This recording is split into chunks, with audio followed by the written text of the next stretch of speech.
Lei orçamentária, demissão do servidor estável, aumento da contribuição previdenciária, veto à negociação coletiva e reforma da Previdência. Você conseguiu acompanhar o semestre no Congresso Nacional? O Ana Justra no Ar desta edição traz uma entrevista especial com o assessor parlamentar da entidade, Roberto Bucar. Ele fará uma síntese sobre os principais andamentos no Congresso que circularam na primeira metade deste ano.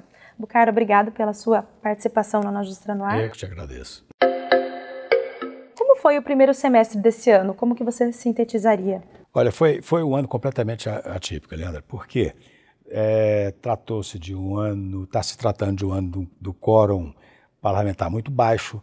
É o ano que nós tivemos as festas juninas, tivemos a Copa do Mundo, é um ano eleitoral, é o ano da formação da LDO, está sendo a LDO, da Lei de Diretrizes Orçamentárias para 2019, e o ano que a gente tem que ficar, e estamos e estivemos muito atentos, porque o governo, tanto a base do governo, do legislativo e do executivo, em nenhum momento eles pararam, eles cessaram de procurar uma maneira de botar na conta do servidor todos os malefícios, tudo que está sendo feito de errado, o problema do déficit público, o problema das contas.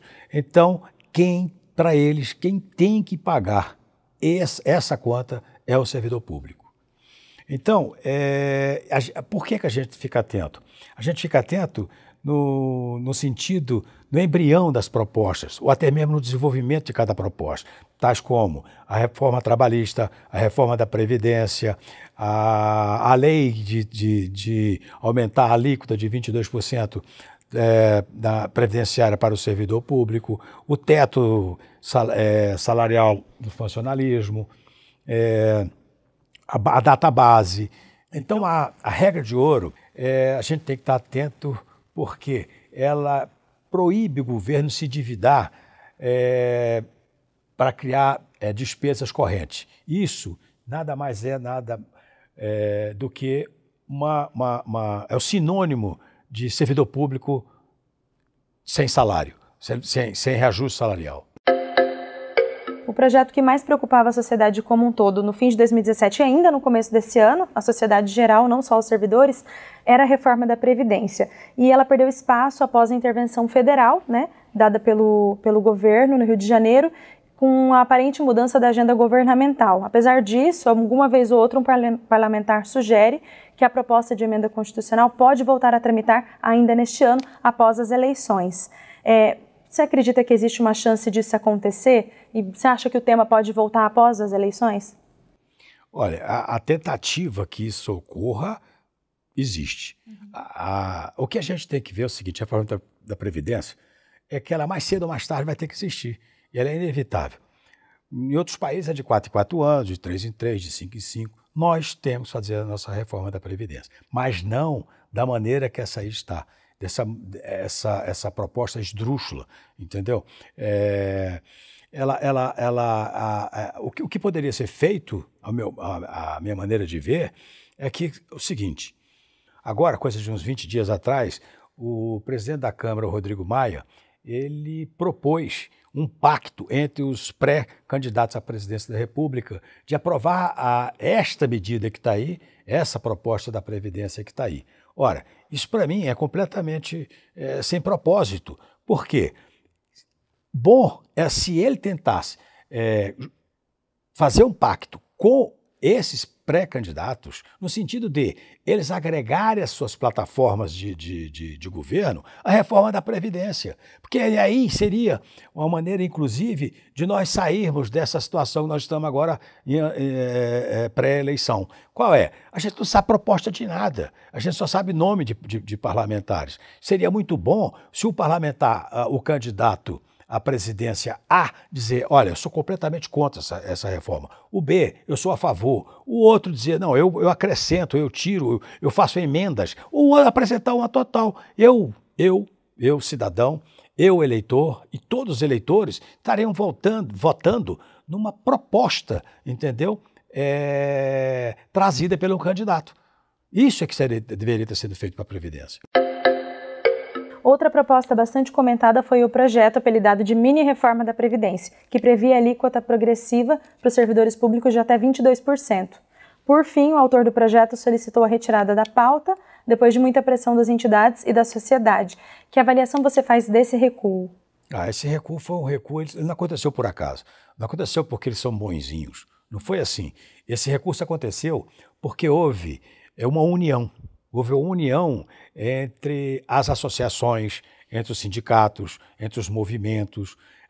Chegou-se a acreditar que nós temos muita força. O servidor público tem muita força. Ele está longe de imaginar a força que ele tem. Então começou a se trabalhar, foi-se em cima, falou com a assessoria parlamentares, falou com a assessoria legislativa, falou com o próprio parlamentar. E aí a pressão foi feita e eles tiraram esse projeto que seria completamente desproposital.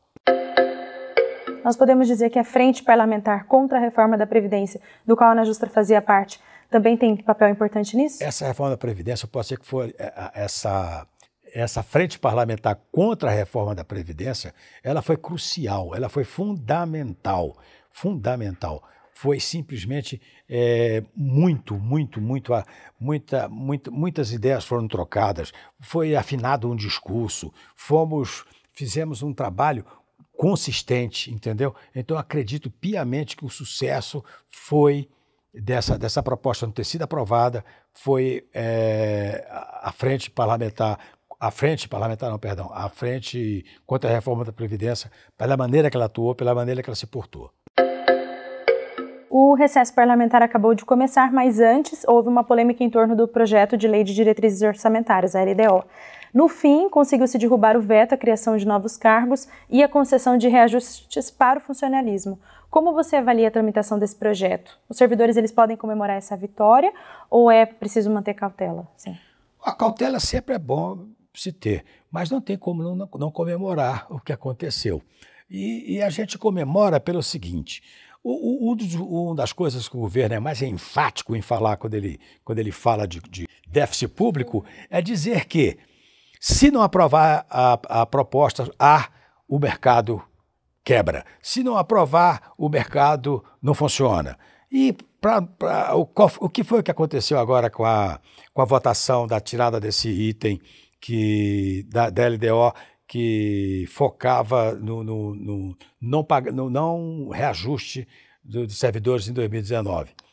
Então, o que veio à tona?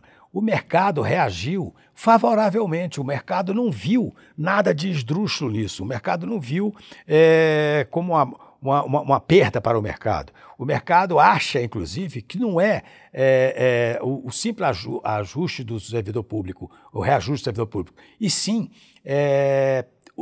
cuidar do teto dos gastos públicos. Entretanto, técnicos dizem e já conversam,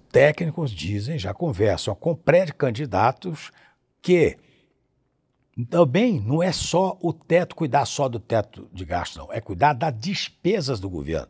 Porque se eles ficarem amarrados ou se amarrarem e engessarem o teto de gastos, não haverá investimento. E se não houver investimento, pior será para o déficit público. Para o segundo semestre, a bancada do governo parece estar bastante concentrada em dar andamento à privatização da Eletrobras. Você acha que esses esforços, somados à proximidade do período eleitoral, podem representar uma trégua na proposição de medidas prejudiciais ao funcionalismo? Que assuntos você acha que ganharão espaço no segundo semestre desse ano no Congresso? Olha, para ser bem sincero, é difícil prever o que assuntos terá espaço no segundo semestre. Por quê? Pós-eleição, o que a gente vai ter um quadro completamente modificado.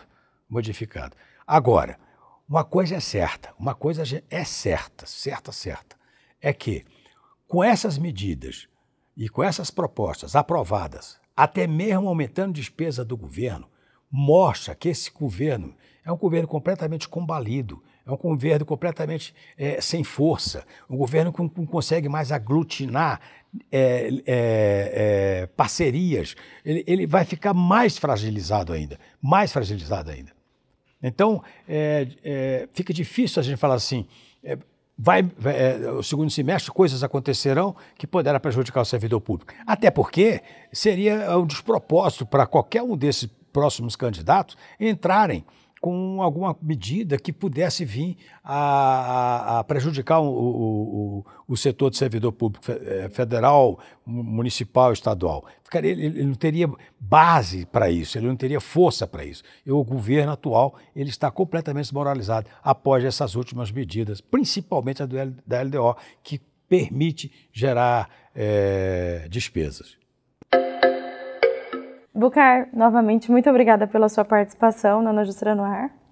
Eu que te agradeço pela oportunidade. Aproveitamos para anunciar que a assessoria parlamentar da Ana Justra terá uma coluna mensal com os principais projetos em tramitação no Legislativo e também com um panorama político. Se você tem dúvidas ou sugestões sobre as discussões do Parlamento, encaminhe um e-mail para a assessoria parlamentar. É ass_parlamentar@anajustra.org.br.